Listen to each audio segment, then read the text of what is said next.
Good evening, I'm Christine Souders. Thank you for joining us tonight.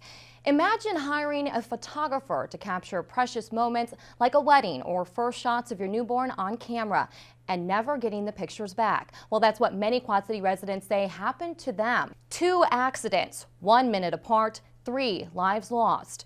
The first happened around 1 o'clock this morning. 3 people were in a pickup truck that lost control on 51st Street West in Milan, slid into a ditch and hit a tree. Hundreds of families in the Quad City area depend on the Salvation Army for toys, but the supply so far this year has not met the demand. Today they work to change that by filling the truck at local Walmart stores in the Quad Cities. Stephen Nicole, after days of searching by family, friends, and even people who didn't know him personally, Bowling police have confirmed that the body recovered this morning just upstream from here at Buffalo Shores was that of David Harker. The call of a body in the Mississippi River came in around 8:45 this morning. Janine Bohannon says as soon as they heard the tornado sirens, she told her kids to get downstairs. Then she took out her cell phone and watched the dark clouds form into a funnel. It was like tearing off roofs over there. You could see them just like being sucked off the buildings. Farmer Glenn Frank says the cougar crawled into this hole inside his corn crib. They shot through the tunnel here.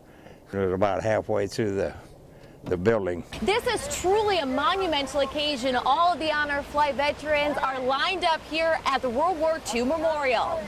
During his speech, President Barack Obama called on businesses and everyday Americans to press Congress on making better decisions for the middle class. I'm laying out my ideas to give the middle class a better shot. As you sit down for your Thanksgiving feast tomorrow, dietitians have some tips so you don't derail in your diet.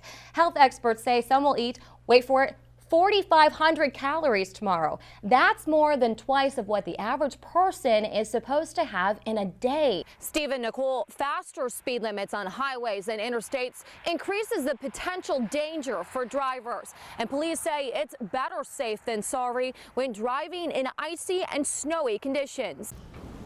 Every birdie made during the John Deere Classic goes towards a charitable donation that will help nearly 500 local nonprofits. Stephen Nicole, we're told by city leaders just to pick up rubble from one of these 8 buildings is going to cost nearly $20,000. After a long, drawn-out struggle, Illinois' $100 billion pension crisis could soon be solved. State leaders announced the agreement today, but specifics are being kept under wraps until all lawmakers have been filled in. Stephen Nicole, this is definitely some of the perks of the job, being able to spend the 4th of July celebrations here in Schreiber Park. And here's what Quad Cityans had to say about red, white, and boom. Christine Souders talked to concerned parents tonight about the shocking news. Christine? Stephen Nicole, this afternoon, Davenport police were called out to North High School to investigate reports of an inappropriate relationship between the 37-year-old teacher and a female student. Daniel Schneiderman is a teacher and the varsity boys basketball coach at North. Police say the student was only 14 when the abuse started and went on for more than 2 years. They say Schneiderman even sent the teen inappropriate text and pictures. Lloyd Trower says he and his son, who is a senior at the high school, know the coach and can't believe what he's been accused of. I don't think somebody in that position with so much power should abuse it like that. Trowers isn't the only parent shocked. It's disgusting that we can't trust our kids to go to school without a teacher trying to come on to them or seeing them as an adult. And both parents are wondering how district leaders and police will handle the situation. He needs to be fired and he needs to be charged to the fullest extent. Hopefully they do a good search and find somebody that has a lot of character and that's don't happen again. Schneiderman is being held in the Scott County Jail tonight on a $10,000 bond. A spokeswoman for Davenport Schools says it is a personnel issue and that they are not allowed to comment on his arrest. Police say the 2 underage boys are responsible for this destruction. 8 historic buildings, including many businesses, and some people's homes are now gone. Illinois State Police say the 12-year-old from New York and 16-year-old from Wisconsin set fire to a recycling bin behind Cindy Jean's restaurant early Monday morning. They are being charged with 3 felonies, 2 counts of arson and criminal damage. Both boys are being held in detention, one in Galesburg and the other on house arrest in Prophetstown. We talked to residents and heard what they think about the charges against them. way I look at it, I think they deserve everything they get because they did a lot of damage. Memories, and that's one thing they can't take away from people. Everything, you know, I grew up here and it's all gone now. I feel sorry for the two young men, I really do. For the rest of their life, they're going to have to deal with the memory of what they've done. There's a saying here in Prophetstown, small town, big heart.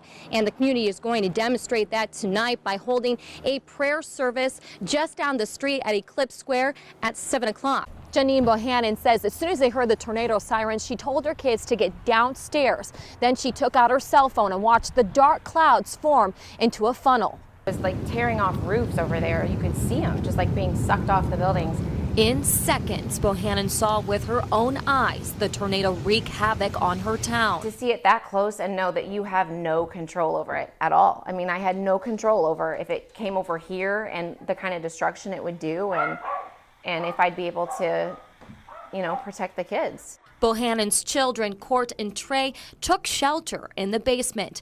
Their parents captured the massive twister just outside their back door. Very scary. I just hope everyone's okay. The Bohannon subdivision was spared from the destruction. A very different story on the other side of the highway. It's all gone. The barn, the house. Bob Montgomery's home was in the direct path of the storm. It's in complete ruins, but he's holding on to hope. It's hard, but we're also going to rebuild. We're going to rebuild behind here, and we're going to stay on this land. Luckily, the Bohannon's home is fully intact, but as you can see, some of her neighbors weren't so lucky. This house, the roof is totally ripped off of it. This is just to give you a sense of what they're dealing with here in Washington, Illinois. Veterans James Drury and Leroy Klepping are brothers-in-law from Comanche, Iowa. Both served in the Korean War at the same time. Together, they visited the memorials that honor their sacrifice. We thought we should stick together on this deal too. Staff Sergeant James Drury became a U.S. Army medic when he was 19 years old. It's very typical of a patrol, and I went out on many patrols. He says looking at the lifelike monuments at the Korean War Memorial is overwhelming. I had a lot of friends that I lost I couldn't save. And I had a lot of friends killed over there. So it's very emotional. And is still suffering the loss of a dear friend. On Thanksgiving Day in 1952, he came over and visited with me, and then he went back to his unit, and a week later he was killed on the battlefield. He lost both his legs. He was a medic, as I was. And I'm still not over it. Drury says his brother-in-law, Sergeant Leroy Klepping, also dealt with his share of heartache. He was taking a break and his friend was out and one of the mines exploded and he was killed. Klepping was a combat engineer for the 1st Marine Division. He used to detect mines before infantry moved forward. We go about 10 or something like that and then change. Now the meaning of the memorial is even greater. I just want to lie everything I see. Drury says time for reflection with his brother-in-law is running out. Leroy Klepping has dementia, and the memories are fading. For 60 years I've been wondering why I deserved to make it back. And so it's very meaningful to be able to stand here today and realize that we did make it back.